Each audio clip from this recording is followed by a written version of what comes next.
Dans cette vidéo, on va voir comment factoriser une expression. La factorisation, c'est le contraire du développement. Rappelez-vous, quand on doit développer cette expression, on distribue la multiplication par 2 dans les parenthèses. Ça donne donc 2 fois x plus 2 fois y. Factoriser une expression, c'est faire le contraire. C'est passer de l'expression de droite à celle de gauche. Je vous remets ça dans l'autre sens du coup. Comment passer de la somme à gauche du égal au produit qui est à droite du égal? Regardez bien l'expression à gauche. Elle est constituée de deux produits, 2 fois x et 2 fois y. On remarque que dans les deux cas, c'est une multiplication par 2. Donc en factorisant, on écrira d'abord la multiplication par 2 et entre parenthèses, on écrira le facteur restant des deux produits. Regardez ce qui est resté en blanc. Il y a le x pour le premier produit et le y pour le deuxième. On écrira donc x et y dans les parenthèses, séparés par le même signe qui séparait les produits. C'était un plus, ça reste alors un plus après la factorisation. On récapitule la méthode. Pour factoriser, on repère le facteur commun aux deux produits, ici c'est 2. On le recopie et entre parenthèses, on écrit tout ce qu'il reste et sans changer l'ordre. D'abord le x, ensuite le plus et enfin le y. On va voir si vous avez compris, avec deux exemples simples, puis deux plus compliqués car piégeux. Commençons par factoriser le a. Je repère le facteur commun à mes deux produits, c'est 7. Je souligne en couleur les deux 7 avec le signe fois. Vous verrez, ça m'aidera pour la suite de faire ça. En dessous, je vais donc écrire égal et je recopie le 7 fois que j'avais souligné. Je prépare mes parenthèses et je n'ai plus qu'à recopier tout ce qui n'était pas souligné sans changer l'ordre. D'abord le 3, ensuite le plus et enfin le x. Et c'est déjà fini. Je peux quand même simplifier l'écriture car on sait qu'on peut enlever le signe fois quand il est placé devant une parenthèse. Donc je recopie tout ça en enlevant le fois. Factorisons le b. Il y a bien deux produits même s'ils sont un peu cachés. Si ça vous dérange de ne pas avoir les signes fois, vous pouvez les remettre entre le 4 et le x et entre le x et le y. Je vais pouvoir repérer le facteur commun, c'est x, je le souligne avec le fois.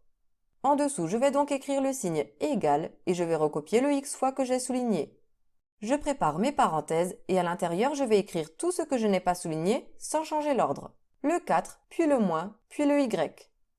Je n'ai plus qu'à recopier en enlevant le fois inutile devant la parenthèse et c'est terminé.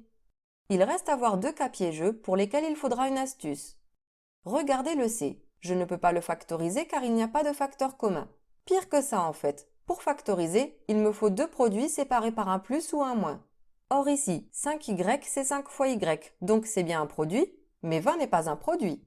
Pour factoriser, je vais donc d'abord devoir transformer 20 en un produit. Mais lequel? Car 20 c'est par exemple 2 fois 10 ou 4 fois 5. Je ne choisis pas n'importe quelle décomposition. L'autre produit est 5y et comme je dois chercher un facteur commun aux deux produits, si je transforme 20 en 2 fois 10, je n'en aurai pas. Alors que si je le transforme en 5 fois 4, j'ai bien un facteur commun qui est 5. Je commence donc par recopier l'expression en transformant 20 en 5 fois 4 et j'en profite aussi pour réécrire le fois entre le 5 et le y si ça m'aide. Je souligne le facteur commun qui est 5 et en dessous je vais pouvoir écrire égal 5. Et je pense que maintenant vous avez compris que ce n'est pas obligatoire d'écrire le signe fois devant la parenthèse, donc je mets directement celle-ci. Je recopie ensuite tout ce qu'il reste, tout ce qui n'était pas souligné, le y, le plus et le 4. Je ferme la parenthèse et c'est fini pour le c. Terminons avec le d qui lui aussi pose problème. X carré n'est pas un produit. Pour pouvoir factoriser d, il faut donc transformer x carré en un produit. Et ça tombe bien car x carré c'est en fait l'écriture raccourcie de x fois x. Je vais alors recopier l'expression en changeant x carré en x fois x et j'en profite pour remettre le fois entre le 3 et le x si ça m'aide. Le facteur commun est x, je le souligne mais attention. Dans le deuxième produit, il n'y a qu'un seul x, donc dans le premier, je ne peux en souligner qu'un seul sur les deux. Peu importe lequel, moi je prends le premier. En dessous, j'écris égal et je recopie le facteur commun qui est x. J'ouvre une parenthèse et je recopie tout ce qui n'a pas été souligné. Dans le premier produit, je n'ai souligné qu'un seul x. Il reste donc un x à écrire. Ensuite le moins et enfin le 3. Je ferme la parenthèse et c'est terminé. Et voilà, factoriser une expression, ce n'est pas compliqué finalement.